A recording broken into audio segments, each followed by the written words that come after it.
মাননীয় মুখ্যমন্ত্ৰী মহোদয়ৰ এটা মই ভিডিঅ' শেহতীয়াকৈ চালোঁ।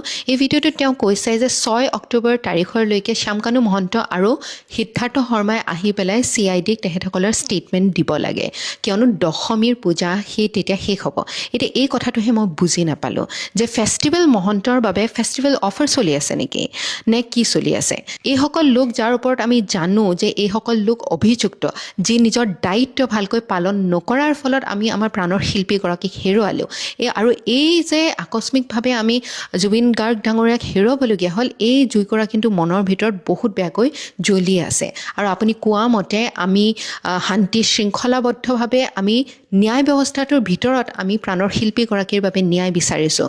আমি ন্যায় বিচৰা যে অসমখন যিদৰে প্ৰগতিৰ দিশত আগবাঢ়িছে, এই প্ৰগতিত আঘাতপ্ৰাপ্ত হওক আৰু ৰাঙলী হৈ পৰক, আমি কোনোদিনে বিচৰা নাই। শান্তি শৃংখলা সকলোৱে বজাই ৰাখি আমি যাতে ন্যায় ব্যৱস্থাটোৰ ওপৰত যে বিশ্বাস আছে, আমি সেই ব্যৱস্থাপনাটো যাতে আপোনালোকে ধৰি ৰাখিব পাৰে।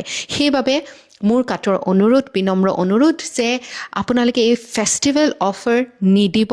কোনেও আমি সেইখিনি মানসিকতা আমি এতিয়া ধৰি ৰাখিব পৰা নাই যে আমি ভালদৰে পূজাও এইবাৰ কিমান ভালকৈ আমি কৰিব পাৰিম, কিমান ভালকৈ আমি উদযাপন কৰিব পাৰিম, সিমানখিনি আমি এতিয়া সেই অৱস্থাত আমি নাই, কোনো অসমবাসীয়ে নাই। সেইবাবে ফেষ্টিভেল মহন্তক স্পেচিয়েল ফেষ্টিভেল অফাৰ আপোনালোকে প্ৰদান নকৰিব।